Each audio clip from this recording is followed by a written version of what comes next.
Pemirsa, penandatanganan Kemitraan Ekonomi Komprehensif Regional (RCEP) telah membentuk Blok Perdagangan Asia. RCEP mengelompokkan 10 anggota Perhimpunan Bangsa-Bangsa Asia Tenggara, ASEAN, Cina, Jepang, Korea Selatan, Australia, dan Selandia Baru ini bertujuan untuk menurunkan tarif secara progresif di banyak area di tahun-tahun mendatang.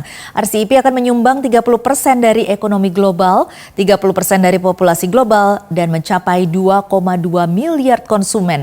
Menteri Perdagangan Indonesia pekan lalu mengatakan fakta tersebut akan berlaku setelah cukup banyak negara peserta meratifikasi perjanjian di dalam negeri dalam 2 tahun ke depan. Untuk membahas hal ini lebih jauh, saya sudah bersama dengan Mbak Dina Praptora Harja yang merupakan praktisi dan juga pengajar hubungan internasional dari Synergy Policies. Selamat malam Mbak Dina. Selamat malam Mbak Tasya. Ya Mbak Dina, menanggapi adanya RCEP ini, bagaimana dampaknya terhadap perekonomian Indonesia ke depannya?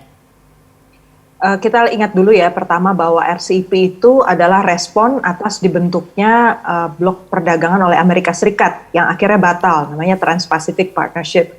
Dan pada waktu itu keinginannya adalah karena pendekatan Amerika Serikat itu sangat legal, tetapi juga sangat perlu di-backing oleh keuangan negara yang kuat. Negara-negara di ASEAN, terutama yang memang perekonomiannya masih terbilang berkembang, kemudian merasa bahwa itu bukan satu hal yang fair gitu ya untuk diterapkan di kawasan kita. Makanya kemudian setelah sebelumnya ASEAN itu punya mekanisme kerjasama sendiri yang sifatnya ASEAN plus one gitu ya, ASEAN plus 3 juga, jadi ASEAN dengan Australia, ASEAN dengan Jepang, kemudian ASEAN plus 3 itu dengan Jepang, Korea, dan Cina. Itu digabung saja karena selamanya mekanismenya sendiri-sendiri negosiasinya, karena kita butuh berhadapan dengan Amerika Serikat maka digabung. Dan itu butuh waktu yang cukup lama kan untuk akhirnya terbentuk RCEP itu. Jadi itu satu signifikansinya ya, bahwa akhirnya satu mekanisme kerjasama yang berpusat pada ASEAN itu terbentuk, dan itu bukan hal yang mudah. Yang kedua bahwa mekanisme FTA atau Foreign Free Trade Agreement itu memecah tren isolasionis yang berkembang belakangan dan semakin kuat sesudah Donald Trump waktu itu naik sebagai presiden. Jadi kalau kita bayangkan bahwa semua negara di dunia yang awalnya menjadi mitra dagang kita kemudian memutuskan untuk menarik diri, membuat tarif barrier atau hambatan-hambatan tarif maupun non-tarif, maka resiko jatuhnya industri di dalam negeri itu juga lebih tinggi. Jadi dengan dibentuknya FTA dan itu dinegosiasikan bersama-sama, itu harganya jadi jauh lebih murah dan mekanismenya pun bisa jauh lebih sederhana daripada kalau harus berkali-kali dilakukan di level bilateral. Jadi itu signifikansi dari RCEP. Nah, seberapakah itu bisa menguntungkan Indonesia? Kalau saya lihat isi perjanjiannya itu sangat tebal ya, ada 14.000 halaman, ada 20 bab, dan isinya sangat detail sekali, sangat tergantung dari jenis produknya, sangat khas lah untuk sektor perdagangan. Sebenarnya intinya tergantung dari negara mana yang mau membuka dulu pasarnya untuk sektor tertentu, baik itu barang ataupun jasa. Dan sekali saja satu produk kita, misalnya kopi gitu ya, itu dibuka untuk satu pasar, kita mau masuk, maksudnya kita mau masuk ke pasar mana dengan mengikuti standar yang akhirnya disetujui oleh negara-negara anggota RCEP, maka standar itu akan diterapkan juga untuk masuk ke negara-negara lain yang anggota RCEP. Jadi sebenarnya logikanya mirip seperti WTO. Jadi kita bikin WTO sendiri gitu loh di kawasan. Dan ini mencerminkan bahwa mekanisme WTO itu memang tidak dipercayai lagi. Setidaknya negara-negara yang ada di kawasan ini memilih untuk punya mekanisme sendiri dalam membuka schedule penurunan tarif untuk barang maupun jasa.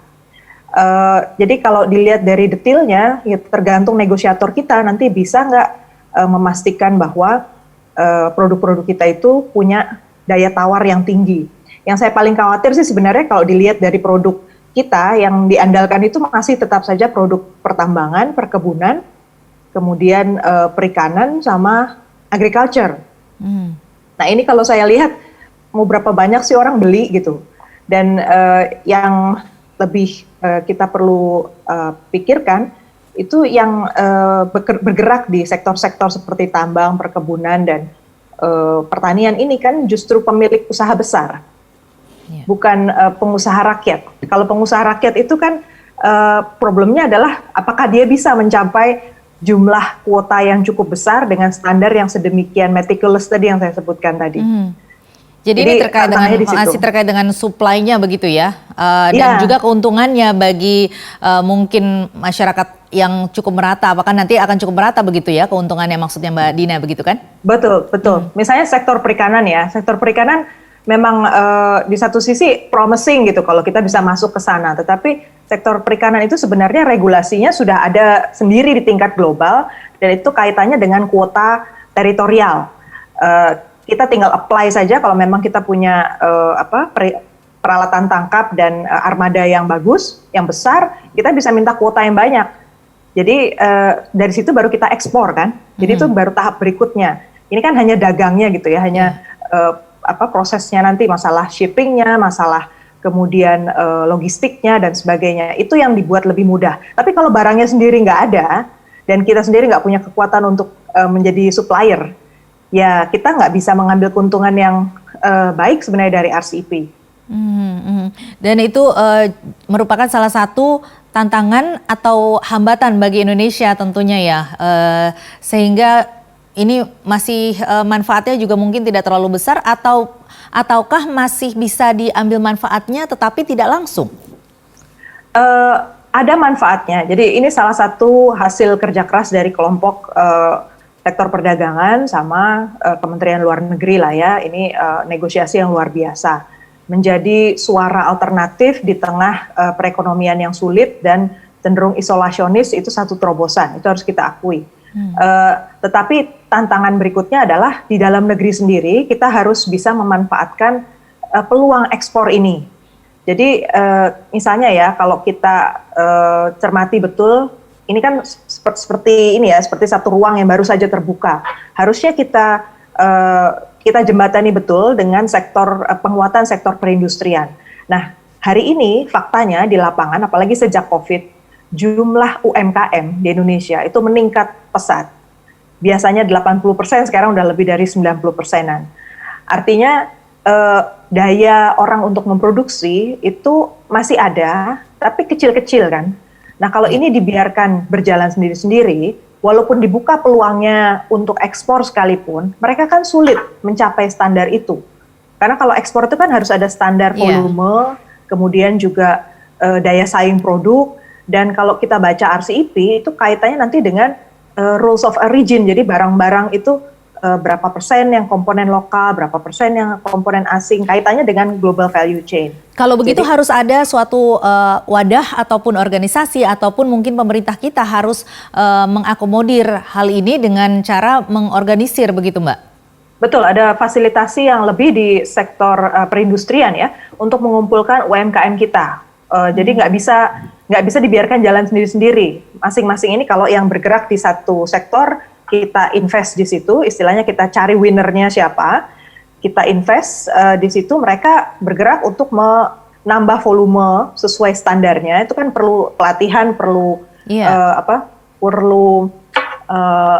perlu alat-alat juga lah ya, investasi alat-alat. Nah itu yang perlu disediakan pemerintah. Menurut Anda saat ini pemerintah sudah cukup untuk memfasilitasi hal itu? Belum. Belum, karena kalau saya bandingkan dengan negara-negara lain ya, di Eropa misalnya Jerman atau Prancis atau Taiwan gitu ya, di Asia Timur, itu sebenarnya kekuatan ekonomi mereka berawal dari UMKM. Tapi UMKM yang dimotori dan difasilitasi oleh negara. Jadi nggak mustahil sebenarnya orang ekonominya UMKM itu bisa maju dan menjadi yang sangat terdepan.